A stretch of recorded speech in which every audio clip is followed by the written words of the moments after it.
There's one.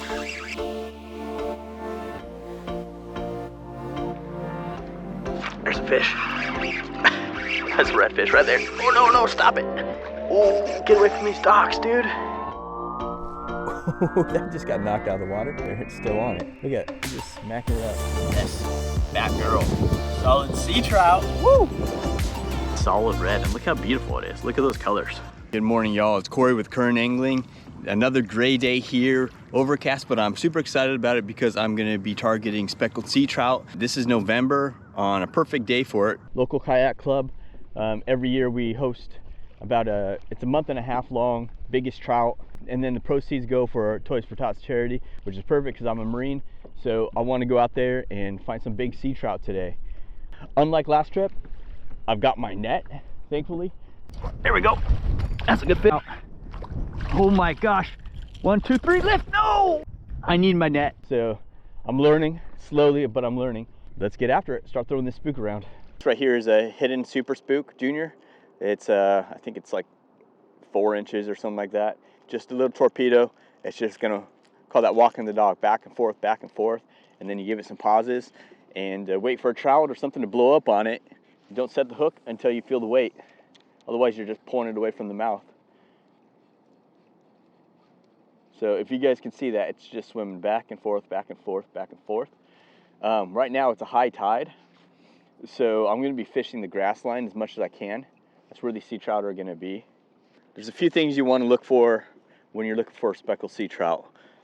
One, they're visual predators, so they love clear water. They like the cleanest water you can find. It's probably the best bet. Another thing is sea trout are long and sleek, and they do well in current. They're much more of a current-orientated fish than, say, a redfish is. You want to find the current rips, like right here, there's a little bit of rip because of the wind, you can see. Ooh. That just got knocked out of the water. There, it's still on it, whatever that is. It must be a gar. Look at it, just smacking it up. Look at it. Hit it. It's the worst shot ever, man. Look at this fish. Not so good accuracy. You know, another thing with speckled sea trout is because they're so visual, they seem to really key in on different colors. So one day a pink will do really well, another day a purple will do really well. Chartreuse might do really well. So if I'm throwing like especially a paddle tail or something, I'll rotate through them until I kind of find what they want. Whereas normally with redfish, I just put some scent on there, try to match the hatch a little bit. And usually if you can get it in front of a fish that's feeding, it'll just grab it. I just try and go with natural colors. And the biggest difference is, I think, if they're eating like mullet or if they're eating shrimp. Like I just talked about with a color, this right here, I did well last trip. Electric chicken, that's pink and chartreuse on a 1/8 ounce trout eye jig head. Just kind of going through my lures. First fish of the day. Vivid patterns on that. Catch some more right there. They should be on the grass line. Current rip. See if we can't find some more. Right now it's spitting a little bit, so sorry about trying to keep that clean so you have a good image. Big current rip here, right in front of me. That's where I caught that fish on, right around here. I'm just gonna drag it through there again, just a constant retrieve mid-column. Maybe drag the top water through there as well. But oh, that was a hit. Right here, near the surface. Wow. Gosh, I really want to see if they're going to eat the way I want them to eat. I want them to eat this because it's fun to fish. The Yozuri twitch bait. I think it's pretty small. It's like 2.5. But it's fast and furious if they're hitting this because they really smack it hard and can fish it fast. So this, you fish it like a jerk bait. You reel it, let it kind of just stabilize and sink a little bit, and then you give it some twitches. Get rid of the slack and give it some twitches. Like that. It's got a little bit of a rattle, but it doesn't vibrate crazy hard like a jerk bait. And these fish are mid-column like the last two. Hopefully they'll pick it up. It really mimics a dying bait. So as the water's transitioning from the late fall to early winter, It's a fantastic time, and winter is a fantastic time to start throwing this bait. The bait that's up in the creeks and the rivers, a lot of times it's starting to die from the cold water, and this is what it looks like. So even a fish that's not actively feeding might just try to capitalize. Oh, there's one. Oh, this is a good fish. I'm gonna stand up here, pulling some drag. A little bit better than the last one, I think. I don't know.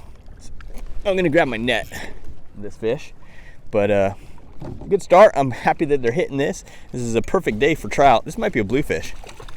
Yeah, it's just a bluefish. It's just a little bit stronger, a little bit more of a pelagic fish, I think. There we go. It's got some tiny bluefish. This one's fairly small, but not bad. What a fun fish to catch.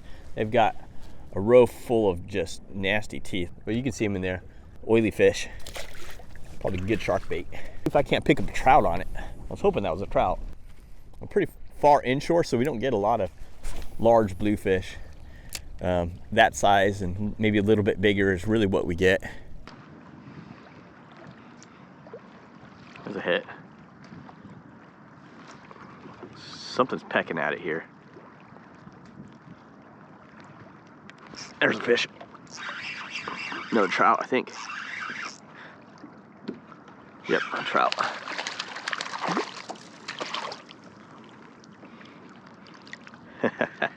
It's not foul hooked, it's just wrapped up in the line. Well, I hate treble hooks. I'm hooked into the fish and my pants and my sock. Ow, now me.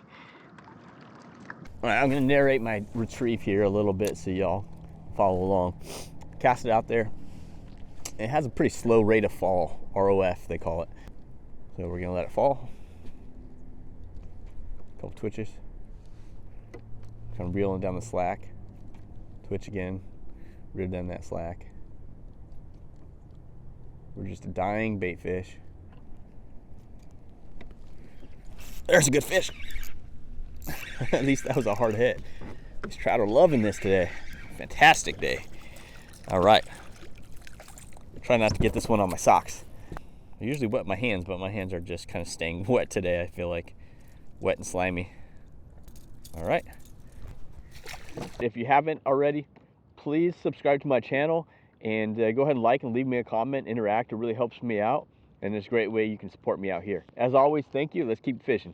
I'm just moving to my next spot, but while I do that, I want to go over my gear real quick with you. So I carry 2 rods with me, usually when I'm saltwater fishing, just to give you guys a good idea of what to purchase. I've got a pretty great affordable option, and then I've got a little bit more of a premier option. So let's go over the affordable option. This right here is a St. Croix rod, and it's a 7-foot medium light fast action. So is my other one. That's what I like to throw usually, a real stiff tip. Pretty much all of the videos in the last year and a year and a half, I've been using this rod right here. So this is right around $100 for this, and they have a great warranty. You break it and they'll replace it for a small fee. The reel, it's not the lightest reel, but it's a really durable reel. So this is a Penn Fierce. This one right here is a 2500. I actually sunk this in the water in salt water for like 10 minutes before I found it again. And it was a little bit crackly, but that was 4 years ago and I'm still using it. It just kind of shows you how durable these Penn Fierces are. These right here are $70 to $100 depending on the size you get. So under $200 you can have a durable reel that's going to last you years. Now this setup right here is a little more premier. This right here is a St. Croix Avid Inshore rod. It's around the 200 to 240 range. And then this right here is a Shimano Vanford that's just under 300, I believe. So it's a bit more of an expensive setup, but it's much lighter and much more sensitive. So the 2 things that I'm throwing today right now is really just a paddle tail. This is electric chicken. Right here, a Uzuri twitch bait that I've been throwing as well. The links to everything that I'm using is in the description. Another thing is I have 20-pound braid and 20-pound fluorocarbon. The fluorocarbon I use is this Blue Label stuff right here. That's also in the description. If you guys want to check this stuff out, it kind of helps support me if you purchase from my links. But I definitely endorse this St. Croix stuff. They're really good rods and those reels as well. Other good options for reels are Daiwa BG, the Pin series, Pin Battle, and you really can't go wrong with those. I've got a couple more spots. That's a head shaker right there. Oh, it's a big trout. Oh, all right, that's the trout I was looking for. Might be 20. That happened fast. Check it out. Boom. Look at that Z-Man Ice Strike lure. Solid sea trout. Woo! Greasy prawn. Great combination. Big sea trout. Oh, 19. Still, nice fish. Let's get those out.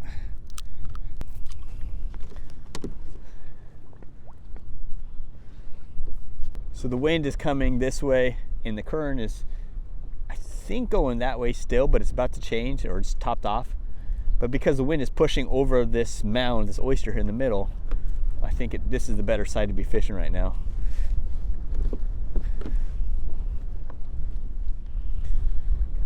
And that's where that fish was as well, so.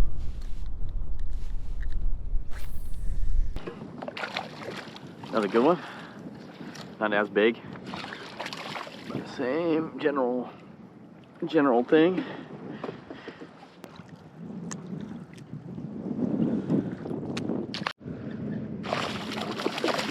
It's another good one. Look at that one.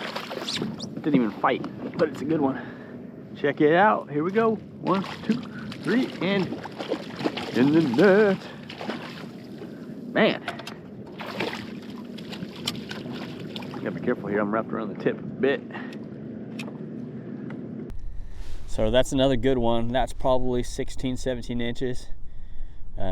Just a solid sea trout. That one was on this Ice Strike lure, Ice Strike jig head, and electric chicken. Just another decent one. But that's awesome. Several good trout already, and that's been my goal today, is to get some good sea trout. So I'm definitely hitting my mark. I don't know. I think I keep picking off these nice trout. One of them is going to be over 20. So I'm going to stick to this pattern. That one just hammered this more visible lure, so I'm going to stick to it. I can move the paddle tail faster, and it looks more natural than a shrimp. If you move a shrimp too fast, it looks really weird, and it starts to roll. See if I can pick up some more trout on this little track throughout here. It's like an oyster ridge where I'm fishing. Right off the main channel. Big yacht.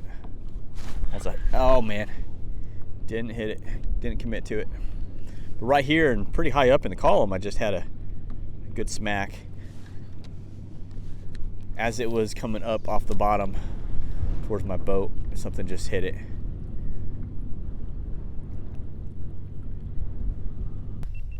Trying to conserve my battery a little bit on my GoPro. That's why the last couple shots haven't been on the GoPro until I'm starting to reel them in.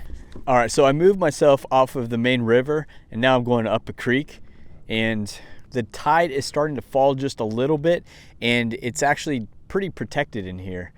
You can kind of think of speckled sea trout in the fall and early winter as a pre-stage spawn. Like if you're a bass fisherman, you're gonna hit those pre-stage spots outside of like a spawning flat, those areas of cover where they're gonna hit. Right now, that's what I just did. I was out there on the main river at the entrance of a big creek. So now I'm gonna go up the creek and look for some of those fish that are starting to move in. Throwing an artificial like this, you tie in a loop knot. I'm not gonna demonstrate it right now, but you can look it up. That way the bait just kind of moves around a little more freely.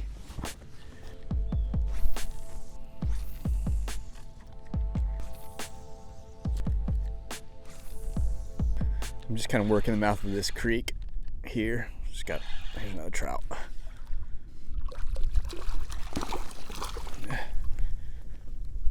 So finally the current's starting to move. I'm gonna wet my hand a little bit here. Current's starting to move a bit, and hopefully I can start catching some more trout here. It's 119, and current's about 3/4 of the way down. All right, we're trying out a new spot. Wind is still plenty brutal, but I'm gonna flip around this paddle tail some more. Got a mouth of a creek that's just jetting water out now. We're about mid-tide, mid-fall. So it's a great time and a great place to catch some speckled sea trout right here at the mouth of this creek. Oh, I just had one on.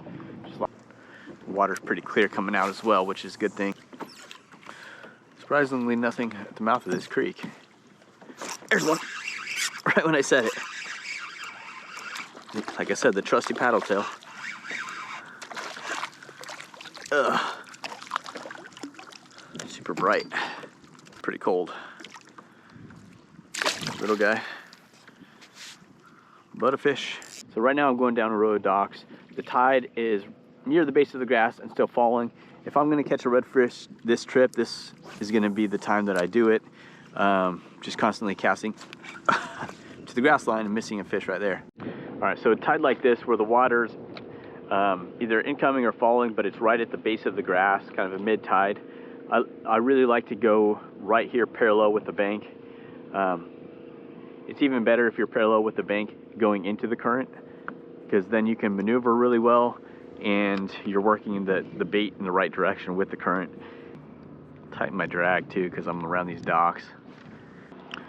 Here's another little creek mouth with the water falling out really fast. And then merging with the main river, making some turbulent water.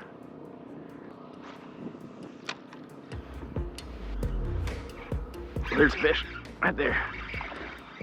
Right where the merge of this current is. Not bad, but really long, skinny fish. I bet there's a bunch of these guys right there. Right at the mouth of that thing.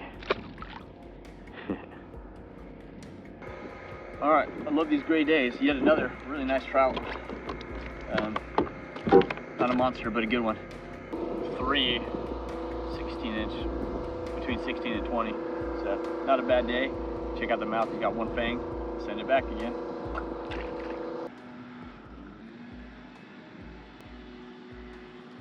Put this right up here. A little bit of a berm here. Oh, that was a hit. I was still on. Another decent fish, feels like. Yep. Another big sea trout. Several good ones right here. Whoa. All right, it's out of here.